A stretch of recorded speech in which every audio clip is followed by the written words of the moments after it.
Ya, ini adalah hari yang ditunggu-tunggu atau mungkin salah satu yang ditunggu-tunggu oleh para pelaku pasar, yaitu terkait dengan pengumuman kebijakan moneter dari Swiss National Bank dan juga Bank of England.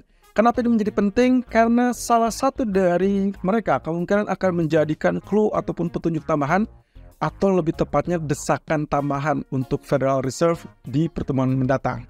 Oke, apa itu? Kita lihat ulasan berikut ini. Ya, saya sudah checklist dengan data CPI kemarin yang sudah kita bahas, yaitu terkait dengan CPI dari Inggris, yang ternyata untuk pertama kalinya sentuh level 2% yang memang diinginkan atau ditargetkan oleh Bank Sentral Inggris.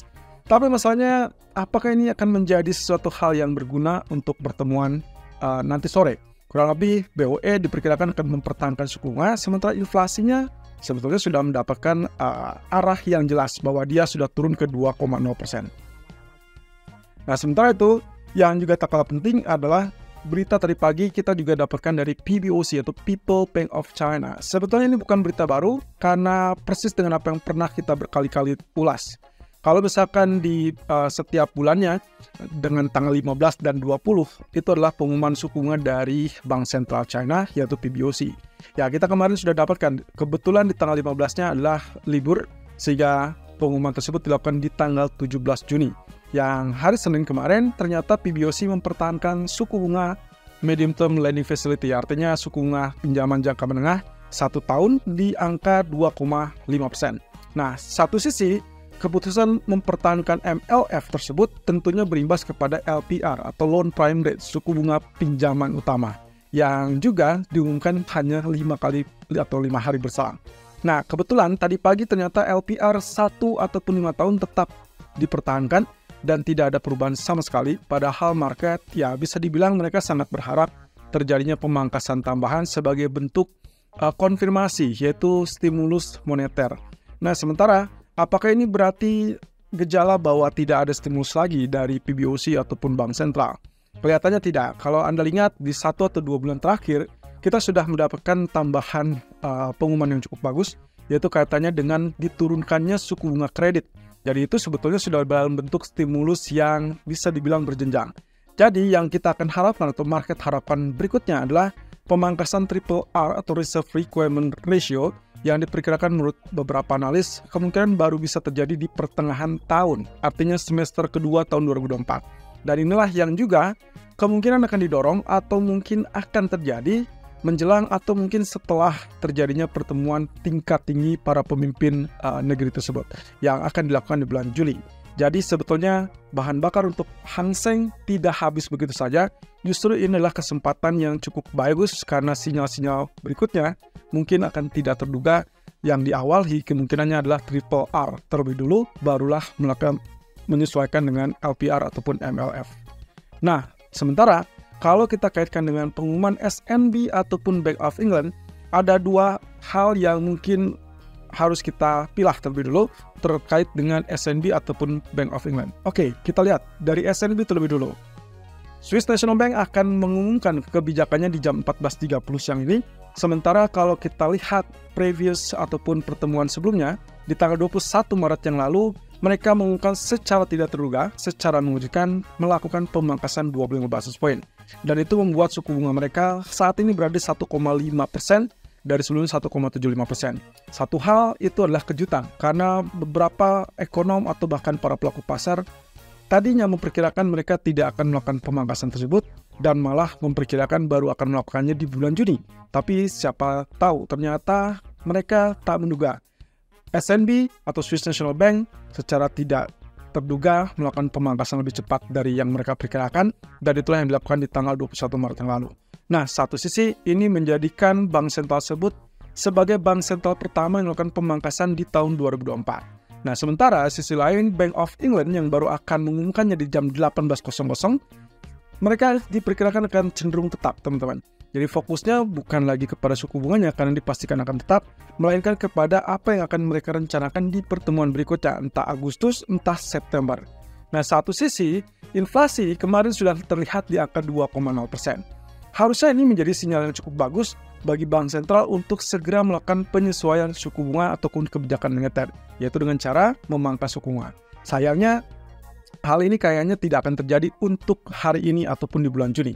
Malah, beberapa pelaku pasar mempertimbangkan mungkin saja mereka akan melakukannya di 1 Agustus atau pertemuan di bulan Agustus dan ataupun bahkan di bulan September. Semua ini tergantung dari data ekonomi berikutnya, tapi yang kalau tidak salah yang harus kita juga telusuri lebih lanjut adalah pernyataan dari Gubernur Bailey. Dan termasuk salah satunya kalau misalkan kita perhatikan dari laju pertumbuhan ekonominya atau GDP-nya, kecenderungannya juga berada tingkat yang stabil di atas 0%, meskipun bisa dibilang itu masih kategorinya juga cukup lambat. Nah, satu sisi kita telah lebih lanjut menjelang keputusan dari SNB, apakah mereka akan melakukan pemangkasan lanjutan atau mereka akan cenderung mempertahankan. Satu sisi kalau kita lihat dari data inflasinya, teman-teman, secara tidak langsung ini sebetulnya bisa dibilang Bank Sentral yang cukup berhasil dalam menekan inflasi. Setidaknya itulah yang diklaim oleh Gubernur Bank Sentralnya, Thomas Jordan. Nah, satu sisi kalau kita lihat data, 1 tahun terakhir ternyata terlihat bahwa paling tinggi terakhir itu di bulan Juni 2023 dan mereka berada di 2,2%. Setelah itu merosot bahkan sempat sentuh 1%. Dan terakhir waktu di pertemuan bulan Maret saat mereka mengejutkan memangkas suku bunga 25 basis poin, ternyata inflasi saat itu sudah berada di 1,2%. Nah, 2 bulan berselang setelah pertemuan tersebut, mereka melonjak kembali ke 1,4% dan saat ini pun masih bertahan. Di rilis tanggal Juni itu ternyata menunjukkan angka 1,4%. Artinya apa di sini? Kalau misalkan kita perhatikan dari secara angka saja, berarti mereka cukup stabil dan mereka cukup yakin bahwa inflasinya akan terus bertahan at least sampai periode-periode mendatang. Dan diperkirakan ke tahun depan pun hanya akan ada di kisaran angka 1-2%, tidak lebih dari itu. Nah, satu sisi, kalau kita mencoba membaca apakah mereka akan mungkin melakukan pemangkasan lebih lanjut, ya perlu ditinjau. Apakah nantinya Thomas Jordan kembali merisaukan terkait dengan inflasi yang bisa melonjak atau tidak? Kalau ya, maka mereka akan skip, mereka akan tunda atau bahkan tahan lagi suku bunganya dan berarti masih tetap bertahan di 1,5%. Nah, tapi kalau misalkan mereka merisaukan ataupun tanpa merisaukan inflasi lebih lanjut karena mereka cukup yakin inflasi tersebut akan bertahan di bawah 2%, maka seharusnya mereka akan melakukan kembali pemangkasan hari ini. Dan itu akan menjadi sebuah kejutan. Karena kenapa? Karena setelah kita cek ekonomi kalender, beberapa melihat ada posisinya adalah ekspektasi tidak berubah. Jadi sekitar peluangnya 62 atau 65% memandang bahwa ada peluang untuk melakukan pemangkasan lebih lanjut 25 basis point. Nah, kalau begitu, responnya bagaimana? Kemungkinan Swiss atau mata uang Swiss berpotensi mengalami pelemahan kembali dan itu berarti melemah terhadap US dollar ataupun bahkan terhadap euro. Nah, berarti kalau Anda currency tradingnya kepada cross trade Euro Swiss, saya rasa itu bisa lakukan buy. Sementara kalau USD Swiss, kemungkinan itu juga akan naik, jadi Anda bisa juga melakukan buy. Tapi hati-hati, posisinya tidak terlalu aman untuk terus-terusan naik, karena di satu sisi Swiss atau mata uang Swiss ini saat ini sedang ditinjau ataupun dijar oleh para investor sebagai mata uang safe haven, dikaitkan dengan kondisi geopolitik ataupun pemilu, menjelang pemilu di Prancis. Jadi ada ketidakstabilan politik di dalam negeri sana yang kecenderungannya membuat investor melarikan dana mereka atau melirik arus-arus ataupun aset-aset yang relatif lebih aman. Dan saat ini yang dituju adalah mata uang Swiss. Nah, sementara itu kalau kita kaitkan dengan Bank of England, sayangnya tadi yang saya sempat sampaikan dan juga kemarin yang juga sempat kita ulas sekilas, bahwasanya data inflasi ini sebetulnya bisa dibilang disambut baik karena angkanya turun ke level 2%, persis yang diinginkan oleh Bank Sentral. Tapi tunggu dulu, masalahnya 2,0% ini baru terjadi satu kali saja dan seperti biasanya Bank Sentral akan berargumen bahwa ini baru data satu kali. Mereka membutuhkan data yang konsisten, stabil di angka 2,0% dan tanpa lebih ataupun tanpa kurang. Oleh karena itu, kemungkinan di pertemuan hari ini mereka akan diperkirakan mempertahankan tingkat suku bunganya di 5,25%. Nah, tinggal masalahnya fokusnya adalah pernyataannya. Saya rasa kalau misalnya kita lihat lagi, data yang agak sedikit bikin argumen adalah terkait dengan inflasi sektor jasa, yang sangat diyakini bahwa inilah yang membuat kenapa inflasi sejauh ini agak kecenderungannya sulit untuk menekan di bawah 2% ataupun bahkan mencapai 2%. Jadi pertimbangan saya, kalaupun misalkan BOE nanti sore ataupun nanti malam memutuskan untuk mempertahankan suku bunga, pastikan Anda amati yang akan mereka sampaikan. Ini kaitannya dengan ekspektasi kemudian ataupun pertemuan berikutnya. Sampai sejauh ini, market mempertimbangkan ada potensi memangkas di kisaran pertemuan Agustus. Tapi menurut Deutsche Bank, setelah melihat data inflasi kemarin, ternyata menurut mereka Agustus kayaknya juga agak sulit untuk mengharapkan pemangkasan tersebut. Jadi bagaimana? Kemungkinan kalaupun tidak Agustus, meleset-melesetnya adalah September. Tapi apapun itu teman-teman, intinya adalah sikap dovish akan menjadi ramuan ataupun racikan yang juga mendesak kepada Federal Reserve. Satu sisi, dampak terkait dengan kebijakan yang diusung oleh SNB ataupun BOE malam ini kemungkinan juga akan berdampak atau terkena imbasnya kepada Federal Reserve. Kenapa? Oke, singkatnya begini.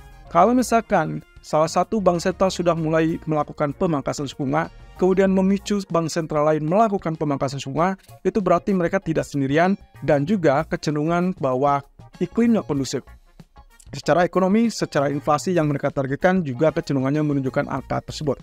Meskipun dalam dot plot kemarin, Fed kecenderungannya mempertahankan bahwa mereka hanya melihat ada satu peluang saja melakukan pemangkasan di 2024. Tapi garis bawahnya adalah keputusan tersebut tidak final. Jadi kalau kita lihat di sini, kalau misalkan kita merunut kejadian-kejadian tersebut, SNB melakukan pemangkasan di 21 Maret. Kemudian memicu kepada reaksi Bank of Canada dan juga ECB di tanggal 5 dan 6 Juni melakukan pemangkasan yang serupa 25 basis point. Nah, sementara hari ini, kita akan meninjau terlebih lanjut kepada Bank of England dan juga Swiss National Bank. Satu sisi yang saya harapkan dari BOE adalah kemungkinan kecenderungan sikap dovish. Dan ini pula yang ditunggu-tunggu oleh para pelaku pasar. Sementara SNB, ya kita anggap saja mereka akan unchanged atau tidak berubah.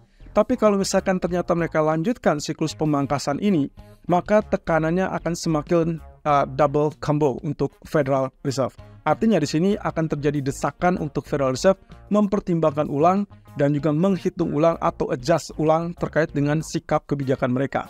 Ya mungkin saja bukan di pertemuan Juli, tapi di pertemuan September untuk melakukan pemangkasan pertama kalinya. Dan bukan hanya itu, bisa saja Fed malah kecenderungannya membuka peluang untuk melakukan pemangkasan 2 kali, bukan 1 kali seperti yang ditunjukkan di dalam dot plot kemarin. Nah, kalau itu yang terjadi, berarti itu adalah kesempatan cukup bagus untuk pasar ekuitas. Nah, satu sisi saya sempat merilis beberapa rangkuman terkait dengan data inflasi dan juga FOMC meeting yang sempat terjadi di minggu lalu. Dan saya menggarisbawahi apa yang disampaikan oleh Powell terkait dengan dot plot bahwa itu bukan pandangan final, artinya masih bisa berubah. Itu sebabnya beberapa pelaku pasar menilai pernyataan Powell tersebut sebetulnya dalam press conference agak meragukan. Jadi mereka tidak confirm, tidak terlalu yakin, tidak terlalu hawkish juga. Jadi artinya di sini masih terbuka peluang. Apalagi kalau kaitannya dengan data inflasi yang memang disambut baik dengan penurunan 3,3%. Nah, beberapa pejabat juga meyakini itu masih akan berlanjut. Satu sisi, data pengangguran ataupun data klaim pengangguran ditunjukkan juga dengan data yang relatif melonjak. Jadi artinya di sini Goldman Sachs memiliki pandangan yang serupa, yaitu kaitannya dengan kemungkinan masih bisa terbuka untuk melakukan pemangkasan 2 kali. Dan itu semua akan sangat bergantung pada data ekonomi. Jadi lagi-lagi saya tekankan kepada Anda, perhatikan semua data ekonomi yang masuk dari Amerika. Kalau ada pelemahan, disitulah letaknya ekspektasi akan semakin meningkat untuk melakukan pemangkasan 2024. Dan itu berarti, ya siap saja, semester kedua akan sangat menarik untuk pasar ekuitas ataupun kita sebut dengan pasar saham, dan termasuk untuk komoditi emas. Oke, karena data hari ini berarti 14.30, tolong perhatikan apa yang disampaikan ataupun yang diumumkan oleh SNB, Swiss National Bank. Harapannya adalah unchanged alias tidak berubah 1,5%. Kalau itu terjadi berarti Swiss atau USD Swiss akan relatif turun. Dan saya rasa imbasnya adalah Euro pun akan tetap mengalami penurunan. Ya, saya rasa kalaupun misalkan kita asumsikan SNB-nya akan melakukan kejutan ulang, ya otomatis itulah kesempatan cukup bagus untuk emas ataupun pasar ekuitas. Karena kemungkinan itu akan mendorong Fed atau mendesak Fed seperti yang tadi sempat kita ulas. Dan Bank of England. Saya minta Anda perhatikan kepada MPC vote. Yang kali ini, kalau kita berbasis data pertemuan sebelumnya, ada 2 orang yang kecenderungannya mendukung untuk pemangkasan semua. Saya minta Anda perhatikan angka itu.